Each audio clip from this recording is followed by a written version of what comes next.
સાબરકાંઠા જિલ્લાના પ્રાંતિજ તાલુકાના પ્રસિદ્ધ વારાહી ધામ ખાતે રજત જયંતિ મહોત્સવ યોજાઈ રહ્યો છે। ત્યારે અહીં આયુર્વેદિક કેમ્પનું આયોજન કરવામાં આવ્યું હતું અને આ કેમ્પને ખુલ્લો મુકાયો હતો।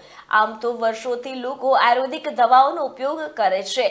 દેવો અને ઋષિઓ પણ આયુર્વેદિક દવાઓનો ઉપયોગ કરતા હતા, ત્યારે લોકો પણ હવે આયુર્વેદિક દવાઓનો ઉપયોગ કરે તે માટે ધારાસભ્યએ કેમ્પ ખુલ્લો મૂકી આયુર્વેદિક દવાઓને લઈને લોકોને આયુર્વેદિક દવાઓનો ઉપયોગ કરવા અપીલ કરી હતી।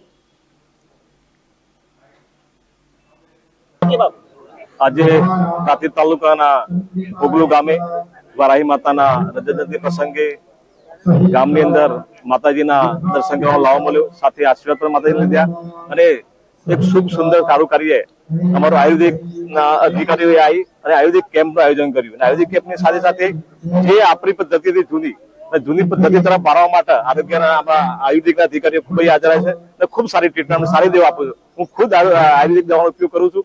પેટની નાની મોટી કોઈ પણ તકલીફ હોય, મારે એસિડિટી તકલીફ હોય તો હું એમનાથી ઉપયોગ કરું છું, એટલે સારી સેવા આપું છું। આ સાથે મારા આયુર્વેદિકના તમામ કર્મચારીઓ અભિનંદન। આ ગામની અંદર માતાજીના પાદર્શન પ્રસંગે માતાજીને આ ગામ પર ખૂબ ખૂબ આવે છે અને આ તાલુકાનો ખૂબ વિકાસ થાય, ગુજરાતનો વિકાસ થાય અને આવનારા સમયમાં ખૂબ પ્રગતિ થાય પ્રાર્થના માતાજીને અને સૌના મારા રામ રામ અને વંદન।